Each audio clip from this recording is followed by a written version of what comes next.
As a resident MCU shill, you could say I was very excited when I heard about the announcements for the new Disney Plus MCU shows. And after having their release dates pushed around for so long, they finally released earlier this year. I absolutely adored WandaVision. Even with all its mishaps, it did a lot of things right. And even though the pandemic caused some problems with the production, I still thought it was one of Marvel's better attempts. Then, 2 weeks after the release of that, came The Falcon and the Winter Soldier. I'm gonna be honest, I wasn't the most excited for this show. In fact, of all the MCU shows announced, this was probably my least anticipated. But when it finally came out, I was blown away. I was expecting something bigger, more bombastic, like the second and third Captain America films. Instead of that, we got something that was more personal, something in the MCU that was willing to go into deeper issues, and one that was willing to turn its characters from small supporting roles into deep and interesting characters. So today, I want to explore The Falcon and the Winter Soldier and explain why I think it's the MCU's best.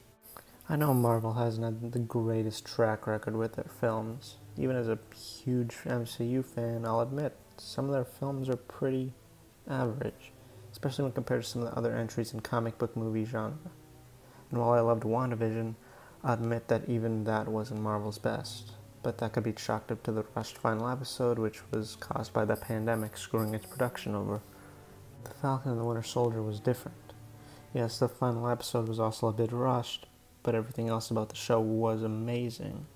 Falcon and the Winter Soldier haven't been the most interesting characters in the MCU, so I was a bit hesitant to think that Marvel would be able to fully flesh them out, but they more than exceeded my expectations. The first episode perfectly explored them not just as heroes, but also as humans.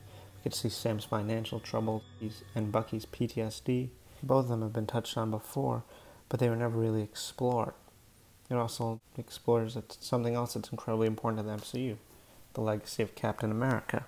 In Endgame, we finally get to see Steve Rogers pass on the torch, or the shield, to Sam, but Sam doesn't think he's ready.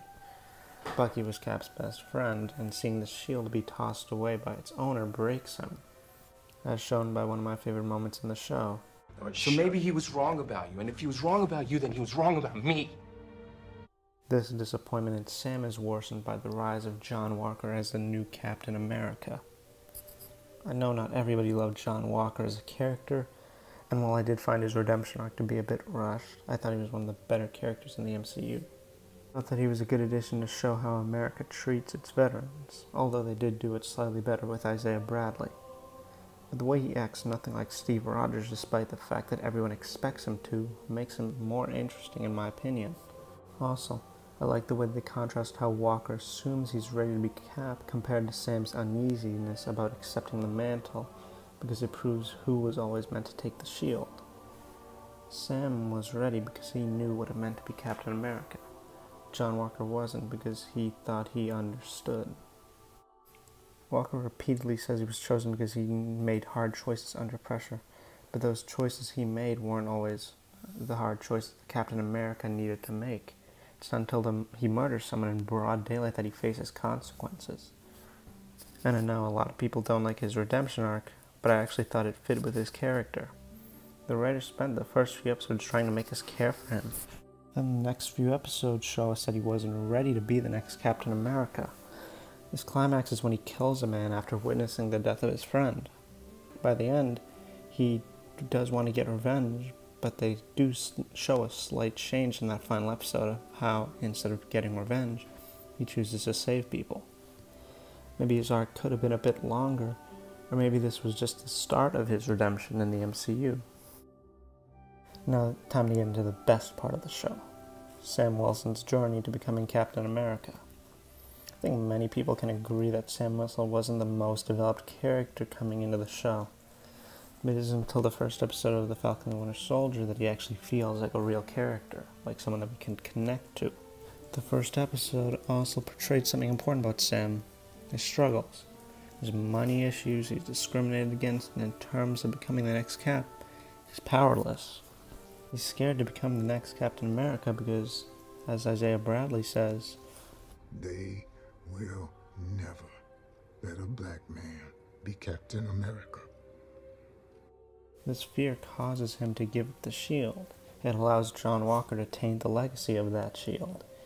Even though Sam is the right person for the job, he doesn't believe in himself because he doesn't believe he can live up to Steve, and he doesn't believe that the world will allow him to. In fact, he only retakes the shield because of what John Walker did with it.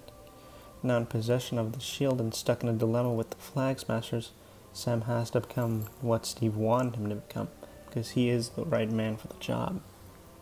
Bucky tells him this. Even with his fears, though, Sam accepts the shield. There's a crucial moment in the final fight of the series that shows what truly makes Sam the right man for the job, when he chooses not to fight Carly. It's incredibly reminiscent of the fight with the Winter Soldier, where Cap chooses not to fight against Bucky.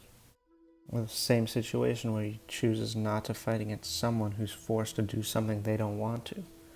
Carly technically isn't forced, but she feels she is, because if no one will help her people, she has to. His refusal to fight Carly, paired with every other moment in the show where he does something others are afraid to do, shows us exactly why Sam Wilson is worthy of being Captain America. I really do hope the MCU's next projects can reach the same heights as this show. It wasn't perfect, but it had some of the greatest character writing in the MCU's history.